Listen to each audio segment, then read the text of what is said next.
BC ടോക്കിന്റെ പുതിയ എപ്പിസോഡിലേക്ക് എല്ലാവർക്കും സ്വാഗതം. ചരിത്രത്തിന്റെ പിന്നിലെ പശ്ചാത്തലങ്ങൾ പറയുന്ന, സംഭവങ്ങൾക്ക് പിന്നിലെ സാഹചര്യങ്ങളെ അവതരിപ്പിക്കുന്ന, കഥകൾക്ക് പിന്നിലെ കാണാപ്പുറങ്ങളെ വിസ്തരിക്കുന്ന BC ടോക്കിന്റെ പുതിയൊരു എപ്പിസോഡിലേക്ക് എല്ലാവർക്കും സ്വാഗതം. കഴിഞ്ഞ എപ്പിസോഡുകൾക്ക് നിങ്ങൾ നൽകിയ ഊഷ്മളമായ സ്വീകരണങ്ങൾക്ക് ഹൃദ്യമായ നന്ദി. സാധാരണയിൽ കവിഞ്ഞ പ്രതികരണങ്ങളാണ് കഴിഞ്ഞ എപ്പിസോഡുകൾക്ക് ലഭ്യമായിട്ടുള്ളത്. നിരവധി പേർ വിളിച്ച് പല വിഷയങ്ങളെ അവതരിപ്പിക്കുവാൻ ആവശ്യപ്പെട്ടു. അവതരിപ്പിച്ച വിഷയങ്ങളുടെ പിന്നിലെ സന്തോഷം നന്നായി അറിയിച്ചു. നിങ്ങൾ കാണിക്കുന്ന എല്ലാ സ്നേഹത്തിനും, നൽകുന്ന എല്ലാ പ്രചോദനങ്ങൾക്കും നന്ദി. പ്രകൃതിരമണീയമായ ഒരു ഗ്രാമീണ പശ്ചാത്തലത്തിലാണ് ഞാൻ എൻ്റെ വീഡിയോസ് ഷൂട്ട് ചെയ്യുന്നത്. അതുകൊണ്ട് തന്നെ ചുറ്റുപാടും സാധാരണ ഗ്രാമങ്ങളിൽ നിന്നുള്ള ശബ്ദങ്ങളും അല്പം കാക്കയുടെ കരച്ചിലുമൊക്കെ നിങ്ങൾ കേൾക്കുന്നുണ്ടാവും. അത് ഒരു സന്തോഷമെന്ന നിലയിൽ ഇരിക്കട്ടെ എന്ന് തന്നെയാണ് ഞാനും വിചാരിക്കുന്നത്.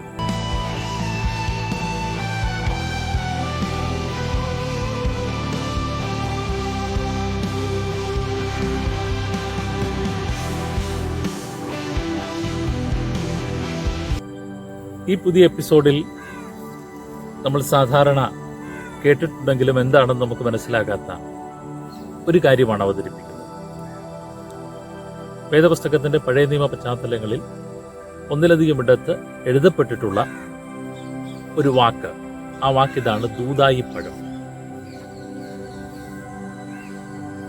യഹൂദ ഗോത്രങ്ങളുടെ പിതാവായിരിക്കുന്ന യാക്കോബിന് സന്തതികൾ ജനിക്കുന്ന സമയങ്ങളിൽ അദ്ദേഹത്തിന്റെ ഭാര്യയായിരുന്ന റാഹേൽ പരാമർശിച്ചതും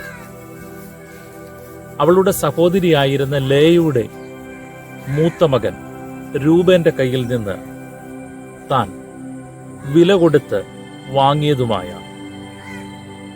ഈ പഴത്തിനു പിന്നിലെ പശ്ചാത്തലം, ഈ പഴത്തിന്റെ ഗുണങ്ങൾ, ഈ പഴത്തിന്റെ കഥകൾ, ഒപ്പം ശലോമോൻ രാജാവ് ഉത്തമഗീതം എഴുതുമ്പോൾ അതിനകത്തും പരാമർശിച്ചിരിക്കുന്ന വളരെ സുഗന്ധപൂരിതമായ ഈ പഴത്തിന്റെ പിന്നാമ്പുറ ചരിത്രങ്ങൾ BC ടോക്ക് ഇന്ന് നിങ്ങളുമായി പങ്കുവയ്ക്കുന്നു. തന്റെ പിതാവായിരുന്ന ഇസഹാക്കിന്റെ ഭാര്യയായ തന്റെ അമ്മയായ റിബേക്കയുടെ വീട്ടിലേക്ക് കടന്നു എന്ന് അവളുടെ സഹോദരനായിരുന്ന ലാബാന്റെ പുത്രിമാരെ സ്വന്തം ഭാര്യമാരായി വരിച്ചുകൊണ്ടാണ് യാക്കോബിന്റെ ചരിത്രം ആരംഭിക്കുന്നത്. വളരെ കൂടാരവാസിയും സാധുശീലനുമൊക്കെയായി സ്വതവേ ശാന്തനും സൗമ്യനുമായിരുന്ന ഈ ചെറുപ്പക്കാരൻ തന്റെ സഹോദരനും മിടുക്കനുമായിരുന്ന ഏശാവിനൊപ്പം എത്താൻ കാലങ്ങൾ കുറെ കാത്തിരിക്കേണ്ടി വന്നു. പിന്നെ സംഭവിച്ചത്, ഒന്നും അറിയാത്ത ഒരു കാലത്ത് മരുഭൂമിയിലൂടെ ഒറ്റയ്ക്ക് പ്രയാണം ചെയ്ത്, അത് മറ്റൊരു കഥയാണ്. പിന്നീട് നാം ആ കഥയുടെ പശ്ചാത്തലങ്ങൾ ചിന്തിക്കാം.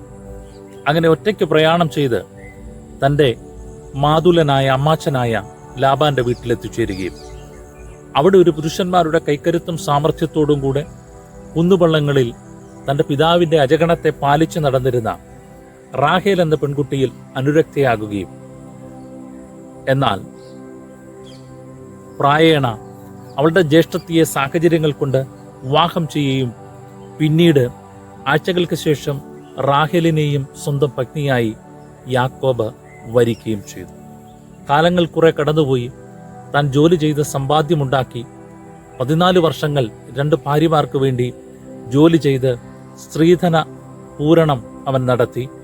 പിന്നീട് ആ യാത്രയിൽ ഉടനീളം ആ മനുഷ്യൻ തൻ്റെ ആയുസ്സിൽ പ്രബലമായ ഒരു രാഷ്ട്രത്തിന്റെ കരുത്തുള്ളൊരു ശില്പിയായി മാറുകയായിരുന്നു. നമുക്കറിയാം ആ ചരിത്രം. സംഭവിച്ചത് ഇങ്ങനെയാണ്. തനിക്ക് അനിഷ്ടയായിരുന്ന, തനിക്കധികം താല്പര്യമില്ലാതിരുന്ന, സൗന്ദര്യം കുറവായിരുന്ന ലേയയെ നാട്ടുനടപ്പനുസരിച്ച് ആദ്യം ലാബാന്റെ നിർബന്ധപ്രകാരം അവൻ ഭാര്യയായി സ്വീകരിച്ചു. പിന്നീട് അത് നിമിത്തം തൻ്റെ അമ്മായിയപ്പനോട് കലഹിക്കുകയും എന്നാൽ താൻ സ്നേഹിച്ചിരുന്ന റാഹേലിനെ ഭാര്യയായി തനിക്ക് തരണമെന്ന് അവകാശമുന്നയിക്കുകയും ആവശ്യം പറയുകയും ചെയ്തതനുസരിച്ച് അവളെയും അവന് ഭാര്യയായി നൽകി. പിന്നീട് സംഭവിച്ച കാര്യം, ഒരു കുടുംബത്തിനകത്ത് സഹോദരങ്ങൾ തമ്മിലുള്ള കിടമത്സരങ്ങളാണ് കാണുന്നത്. റാഹേലിനെ അധികം സ്നേഹിക്കുകയും ലേയോട് അകലം സൂക്ഷിക്കുകയും ചെയ്തിരുന്ന യാക്കോബ്, പിന്നീട് ആ കുടുംബത്തിൽ സംഭവിച്ചത്, ലേയ ഗർഭവതിയായി ഒന്നിനു പിറകെ ഒന്നായി 4 പുത്രന്മാരെ പ്രസവിച്ചു. എന്നാൽ റാഹേലിന് സന്താനങ്ങൾ ഉണ്ടായില്ല. റാഹേലിന് സന്താനങ്ങൾ ഉണ്ടാകാതിരിക്കുമ്പോൾ റാഹേൽ തൻ്റെ ഭർത്താവിനോട് തനിക്ക് മക്കളെ തരണമെന്നാവശ്യപ്പെട്ടെങ്കിലും, ഞാൻ ദൈവമാണോ നിനക്ക് മക്കളെ തരാനെന്ന് ചോദിച്ച്, നിന്റെ വിഷയങ്ങളെ എല്ലാറ്റിനെയും പരിഹരിപ്പാൻ മനുഷ്യന് കഴിയില്ലെന്ന ദൈവയുക്തി അവളുടെ മുന്നിൽ നിരത്തിക്കൊണ്ട് യാക്കോബ് അവളുടെ ആവശ്യം നിരാകരിക്കുമ്പോൾ, അവൾ അന്നത്തെ ഒരു ഗോത്ര സംസർഗ കാലഘട്ടങ്ങളുടെ ഒരു നടപടിക്രമം പോലെ തൻ്റെ തോഴിയായിരുന്ന ബിൽഹയെ അവന് ഭാര്യയായി നൽകുകയും അവളിലൂടെ സന്താനങ്ങൾ ഉണ്ടാവുകയും ചെയ്തു. ബിൽഹയെ ഭാര്യയായി നൽകിയപ്പോൾ സിൽപ്പയും ബിൽഹിയും തുടർമാനം പ്രസവിച്ചു. അതിലൂടെ ആൺകുഞ്ഞുങ്ങൾ ഉണ്ടായി. വീണ്ടും ലേയ ഗർഭവതിയായി തീർന്നു. ഇങ്ങനെ ഒന്നിനു പിറകെ ഒന്നായി ആൺകുഞ്ഞുങ്ങൾ മാത്രമായി നാം കാണുന്നത് 10 പേര് യാക്കോബിന് റാഹേൽ ഒഴികെയുള്ള ഭാര്യമാരിലും ദാസിമാരിലും ജാതരായി തീർന്നു എന്നാണ്. എന്നാൽ തനിക്കൊരിക്കൽ പോലും ഒരു സന്താനത്തെ നൽകാൻ കഴിയില്ല എന്ന അപജയബോധം അവളെ ഭരിക്കുക കൊണ്ട് റാഹേൽ സങ്കടവതിയായിരുന്നു. ഇങ്ങനെ ഇരിക്കുമ്പോൾ ഒരു ദിവസം ഗോതമ്പ് വയലിൽ കൊയ്യുന്ന കാലഘട്ടത്തിൽ അവിടെ നിന്ന് മടങ്ങി വന്നിരുന്ന യാക്കോബിന്റെ മൂത്തപുത്രൻ, ലേയുടെ മൂത്തപുത്രൻ രൂബേന്റെ കൈവശം അവൾ ദൂതായിപ്പഴം കാണുവാനിടയായി. ആ ദൂതായിപ്പഴം അവൾ കണ്ടപ്പോൾ രൂബേനോട് പറഞ്ഞു, അതെനിക്ക് തരണം. എന്നാൽ ദൂതായിപ്പഴം അവൾക്ക് നൽകാതെ അവൻ കൊണ്ടുപോയി തൻ്റെ അമ്മയുടെ കരത്തിൽ അതിനെ കൊടുത്തു. ദൂതായിപ്പഴം അമ്മയുടെ കരത്തിൽ ഇരിക്കുമ്പോൾ റാഹേൽ ലേയോട് വന്ന് ആവശ്യപ്പെടുന്നു, നിന്റെ മകൻ കൊണ്ടുവന്ന ദൂതായിപ്പഴം എനിക്ക് തരണം. ലേയ അവളോട് പരുഷമായി സംസാരിച്ചിട്ട് പറഞ്ഞു, എൻ്റെ ഭർത്താവിനെ നീ വശംവദമാക്കി വെച്ച് അവനെ അടക്കി ഭരിച്ചുകൊണ്ടിരിക്കുന്ന പോരാഞ്ഞ് എൻ്റെ മകൻ കൊണ്ടുവന്ന ദൂതായിപ്പഴവും നീ ആവശ്യപ്പെട്ടു. ഇങ്ങനെ ദൂതായിപ്പഴം വിട്ടുകൊടുക്കുവാൻ മനസ്സില്ലാതെയും എങ്ങനെയും അതിനെ നേടുവാൻ മനസ്സ് കാണിക്കുകയും ഒക്കെ ചെയ്യണമെങ്കിൽ ഈ ദൂതായിപ്പഴത്തിന് പിന്നിൽ ഒരു ചരിത്രമില്ലേ? എന്തോ അമൂല്യമായ, എന്തോ അസാധാരണമായ ഒരു ചരിത്രം ഈ ദൂതായിപ്പഴത്തിന് പിന്നിലുണ്ട്. അങ്ങനെ രൂബേന്റെ കൈവശം ലഭിച്ചതും തൻ്റെ അമ്മയുടെ കയ്യിൽ കൊണ്ടെത്തിച്ചതുമായ ആ ദൂതായിപ്പഴത്തെ തൻ്റെ ഭർത്താവിനെ തൻ്റെ സഹോദരിക്ക് വിട്ടു നൽകിക്കൊണ്ട് അവൾ അതിനെ കൈവശം പ്രാപിക്കുന്നു. എന്താണ് ഈ ദൂതായിപ്പഴം? എന്തിനാണ് ഈ ദൂതായിപ്പഴം? ഇതുകൊണ്ട് എന്താണ് റാഹേൽ നേടിയത്? കേൾക്കാം തുടർന്ന്. ബീട്രൂട്ട് പോലെ പ്രത്യക്ഷപ്പെട്ട് വളർന്നു വരുന്നതും ക്യാരറ്റ് പോലെയൊക്കെ വളർന്നു വരുന്ന ഒരു ചെടിയാണ് ഈ ദൂതായി എന്ന് പറയുന്ന ചെടി. ഇതിൽ ആഴത്തിൽ വേര് പോകുന്നതും തണ്ടില്ലാത്തതും ഇലകൾ വിശാലമായിട്ടുള്ളതുമായ ഈ ചെടി, ഇതിന് തണ്ടിന് പകരമായി വർത്തിക്കുന്നത് ഇതിന്റെ വേരുകൾ തന്നെയാണ്. കാലങ്ങൾ കഴിയും തോറും ഈ വേരുകൾ ആഴത്തിലേക്ക് പോയി 2 അടിയിൽ കൂടുതൽ സ്വാഭാവികമായി തന്നെ ഈ ചെടി വേരുകളെ വളർത്തിയെടുക്കാറുണ്ട്. ഇങ്ങനെ വരുമ്പോൾ ഒരു സ്വഭാവം ഇതിനുള്ളത്, മുകളിലുള്ള ഇലകൾ വിശാലമായിട്ടിരിക്കും. മെഡിറ്ററേനിയൻ പ്രദേശങ്ങളിലാണ് ഈ ചെടി സാധാരണമായി കാണുന്നത്. ഇതെല്ലായിടത്തും അങ്ങനെ വളർന്നു വരുന്ന ഒരു സ്വഭാവമുള്ളതല്ല. ഇതിന് പിന്നിലൊരു സങ്കല്പവും ചിന്തയുമുണ്ട്. ഒരു മനുഷ്യന് ദുർമരണമുണ്ടായാൽ, ആ മനുഷ്യൻ എവിടെയെങ്കിലും വീണ് മരിച്ചാൽ, ആ മരിക്കുന്ന ഇടത്ത് അവന്റെ ബീജം ആ മണ്ണിൽ അലിഞ്ഞിട്ടുണ്ടെങ്കിൽ ആ മണ്ണിൽ നിന്നാണ് ഈ ദൂതായി പഴത്തിന്റെ ചെടി, ദൂതായി ചെടി വളർന്നു വരുന്നത് എന്നാണ്. ഈ പഴത്തെ ഡെവിൾസ് ആപ്പിൾ എന്ന് കൂടെ വിളിക്കാറുണ്ട്. അതിന്റെ അർത്ഥം മാരകമായ വിഷസ്വഭാവമുള്ള ഒരു ചെടി കൂടെയാണ് ഇത്. ഇതിന്റെ ഇലകൾക്ക് വിഷസ്വഭാവമുണ്ട്, വേരുകൾക്ക് വിഷസ്വഭാവമുണ്ട്. ഇതധികം ഭക്ഷിച്ചാൽ പെട്ടെന്ന് മരണം സംഭവിക്കാനും സാധ്യതയുണ്ട്. ഇതേ സമയത്ത് ഇതിന് വലിയ ഔഷധ ഗുണങ്ങൾ ഉള്ളതായും പറയപ്പെടുന്നു. അതിലേക്ക് ഞാൻ മടങ്ങി വരാം. നാഡീവ്യവസ്ഥയെ ബാധിക്കാൻ സാധ്യതയുള്ള വിധത്തിലുള്ള വിഷസ്വഭാവം ഈ ചെടിക്കുണ്ട്. ഇതിന് വേരുകൾ നാം പിഴുതെടുത്താൽ ആണിന്റെ രൂപമോ മനുഷ്യരിൽ പെണ്ണിന്റെ രൂപമോ ഉള്ളതായ ചെടികളായിട്ടാണ് ഇതിന്റെ വേരുകൾ പ്രത്യക്ഷപ്പെടുക. ഇതേ സമയത്ത് ഈ ചെടിക്കകത്ത് ഫലങ്ങൾ ഉണ്ടാകുമ്പോൾ ആ ഫലങ്ങളെ പോലും പറിച്ചെടുക്കുന്നതിനും പ്രത്യേകമായ വശങ്ങളും സമയങ്ങളും ഉണ്ട്. വലിയ വേരും ധൂമ്ര നൂലുകൾ പോലെയുള്ള പൂക്കളും വിഷമുള്ള മഞ്ഞ പഴങ്ങളും, ഏകദേശം ആപ്പിളിന്റെ രുചിയാണ് അതിനെന്നാണ് പറയുന്നത്. ഇങ്ങനെ വേര് പിടിച്ചാൽ നശിച്ചു പോകാത്ത ഏത് സാഹചര്യത്തെയും അതിജീവിപ്പാൻ കരുത്തുള്ള ഒരു ചെടിയാണ് ഇത്. ഞാൻ നേരത്തെ പറഞ്ഞ പോലെ പൊതുവെ മെഡിറ്ററേനിയൻ പ്രദേശങ്ങളിലാണ് ഇതധികം കാണപ്പെടുന്നത്. റോമക്കാർക്കും ഗ്രീക്കുകാർക്കും മിഡിൽ ഈസ്റ്റ് സംസ്കാരങ്ങൾക്കുമൊക്കെ ഈ ചെടി പരിചിതവും ചരിത്രത്തിൽ എഴുതപ്പെട്ടിട്ടുള്ളതുമാണ്. ഇത് മുഖ്യമായി പുരാതന കാലങ്ങളിൽ ഉപയോഗിച്ചുകൊണ്ടിരുന്നത് വന്ധ്യതയുടെ ചികിത്സയ്ക്ക് വേണ്ടിയിട്ടാണ്. ഇതിന്റെ പഴം ഉപയോഗിച്ചാൽ വന്ധ്യതയ്ക്ക് പരിഹാരമുണ്ടാകുമെന്ന് പുരാതന ചരിത്ര ഭാഗങ്ങളിൽ, ലേഖനങ്ങളിൽ കാണുവാൻ കഴിയും. 1-ാം നൂറ്റാണ്ടിൽ പുരാതന ഫിസിഷ്യനും സസ്യശാസ്ത്രജ്ഞനുമായിരുന്ന പെഡാനിയസ് ഇതിനെ ഉപയോഗിച്ചിട്ടുള്ളതായി ചരിത്രരേഖകളുണ്ട്. പെഡാനിയസ് ഇതിനെ ഉപയോഗിച്ചിരുന്നത് താൻ ശസ്ത്രക്രിയകൾ നടത്തുമ്പോൾ, ശരീരഭാഗങ്ങളെ മുറിച്ചു മാറ്റുമ്പോൾ വേദന അറിയാതിരിപ്പാൻ സെഡേഷൻ നൽകാൻ വേണ്ടിയിട്ടാണ് ഇതിനെ ഉപയോഗിച്ചിട്ടുള്ളത്. അദ്ദേഹം സമഗ്രമായ വൈദ്യശാസ്ത്ര ഗ്രന്ഥമായ ഡി മറിയ മെഡിക്ക എന്ന് പറയുന്ന പുസ്തകത്തിനകത്ത് ഇതിന്റെ ഗുണങ്ങൾ എഴുതുകയും അത് ഗ്രീക്ക് കാലഘട്ടങ്ങളിൽ വ്യാപകമായി ഉപയോഗിക്കപ്പെടുകയും തുടർന്ന് അറബിയിലും ലാറ്റിനിലുമൊക്കെ ഇതിന്റെ പരിഭാഷ ഉണ്ടാവുകയും അങ്ങനെ ഈ ചെടിയുടെ ഉപയോഗം വ്യാപകമാകുകയും ചെയ്തതായിട്ട് ചരിത്രരേഖ നമുക്ക് കാണുവാൻ കഴിയും.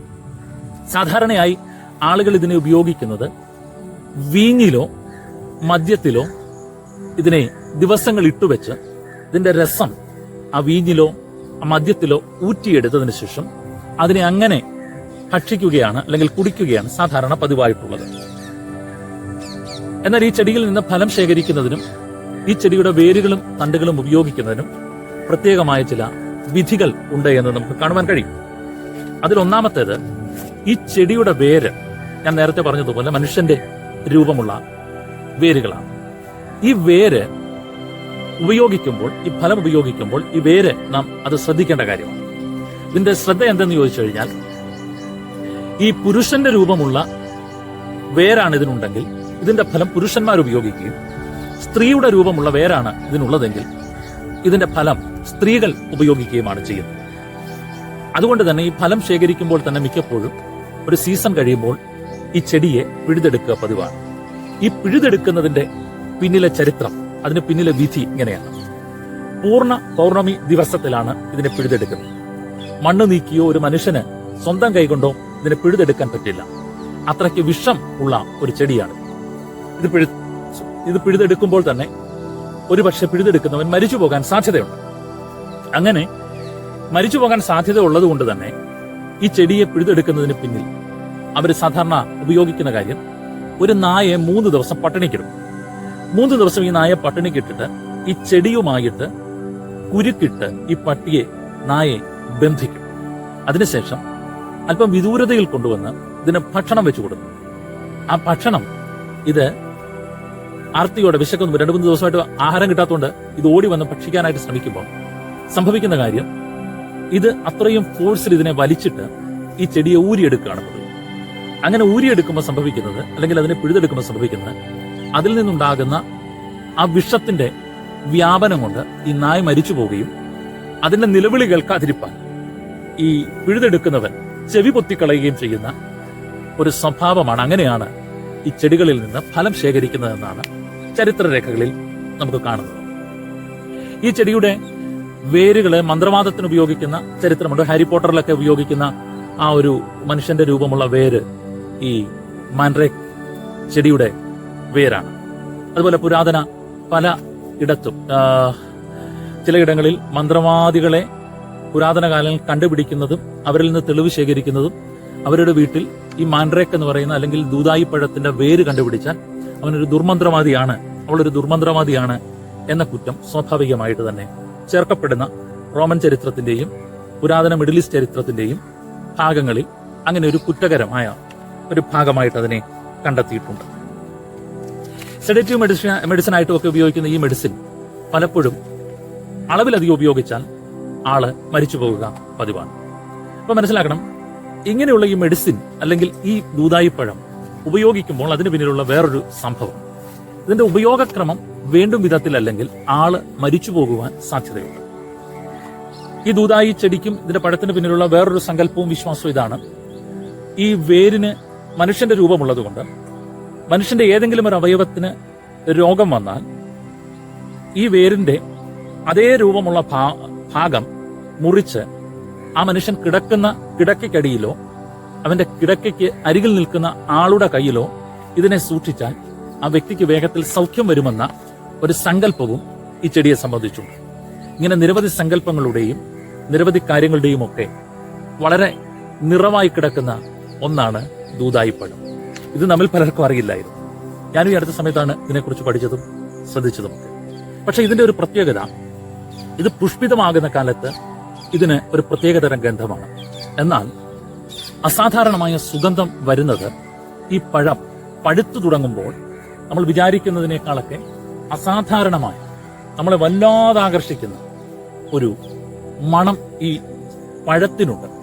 ആ പഴത്തിന്റെ ആ മണം കാരണം ആരെങ്കിലും വന്ന് ആകൃഷ്ടരായി ഇതിനെ തൊട്ടാൽ ആ മനുഷ്യൻ ആ വൃക്ഷത്തിന്റെ അകത്തു നിന്ന് പുറപ്പെട്ടു വരുന്ന വിഷാംശം കൊണ്ട് മരിച്ചു പോകുവാനുള്ള സാധ്യതയുമാണ് ഇതിനെക്കുറിച്ച് എഴുതിയിരിക്കുന്നത്. 19-ാം നൂറ്റാണ്ടിലെ ഫാർമോകോപ്പിയിലെ മാൻഡ്രേക്കിനെ കുറിച്ചുള്ള പരാമർശങ്ങളൊക്കെ ദുഃഖകരമായി കുറഞ്ഞിട്ടുണ്ട്. ആധുനിക കാലഘട്ടത്തിൽ ഈ ചെടിക്കകത്തും പഴത്തിനകത്തുമുള്ള കെമിക്കൽസിനെ വേർതിരിച്ചെടുക്കുന്നതിനേക്കാൾ എളുപ്പം അല്ലാതെ തന്നെ കെമിക്കൽ ബോണ്ടുകളെ ഉണ്ടാക്കിയെടുക്കുന്നതായതുകൊണ്ട് ഇന്നത്തെ കാലഘട്ടങ്ങളിൽ ഇതിന്റെ ഉപയോഗം വാണിജ്യ സാധ്യതകളും വളരെ കുറഞ്ഞുപോയി. എന്നാൽ ചിലയിടങ്ങളിൽ ഇപ്പോഴും ഇതിനെ കൃഷി ചെയ്യുന്നുണ്ട്. ഉറക്കമില്ലാത്ത മനുഷ്യർക്ക് ഉറക്കം നൽകാൻ ഈ പഴത്തിന് ഗുണമുണ്ട് എന്നാണ് പറയുന്നത്. അപ്പോൾ ബൈബിളിൽ രണ്ടിടത്ത് പരാമർശിക്കപ്പെട്ടിട്ടുള്ളതും വലിയ വില കൊടുത്ത് വാങ്ങിയതും അക്കാലഘട്ടങ്ങളിൽ വലിയ സങ്കല്പങ്ങളുള്ളതുമായ ഒരു ചെടിയായിരുന്നു ദൂതായി, അല്ലെങ്കിൽ അതിന്റെ പഴമായിരുന്നു ദൂതായി പഴം. ഇത് വന്ധ്യതയ്ക്ക് ഉപയോഗിച്ചിട്ടാണോ എന്നറിയത്തില്ല. അല്പകാലങ്ങൾ കഴിഞ്ഞപ്പോൾ യോസഫ് ജനിക്കുന്നതും ആ ജനത്തിന് രക്ഷകനായി തീരുന്നതും ലോകത്തിൽ ഒരു മഹാസാമ്രാജ്യത്തിന്റെ നിലനിൽപ്പിന് അവൻ കാരണഹേതുവാകുന്നതുമൊക്കെ ഈ പഴത്തിന്റെ ശക്തിയാണോ എന്നുള്ള കാര്യം നമുക്കറിയില്ല. എന്തായാലും ദൂതായി പഴം സാധാരണ പഴം പോലെയല്ല, വ്യത്യസ്തമായി നിലനിൽക്കുന്നു. സാധാരണയല്ലാത്ത കണ്ടന്റുകളുമായിട്ടാണ് നമ്മുടെ ചാനൽ എത്തുന്നത്. സബ്സ്ക്രൈബ് ചെയ്യാനും പിന്തുണയ്ക്കാനും ഷെയർ ചെയ്യാനും മറന്നു പോകരുത്. അങ്ങനെയെങ്കിൽ ഇനിയും പുതിയ കഥകളും കേൾക്കാത്ത പുതിയ അനുഭവങ്ങളുമായി വീണ്ടും കാണും വരെയും BC Talks സൈനിങ് ഓഫ്.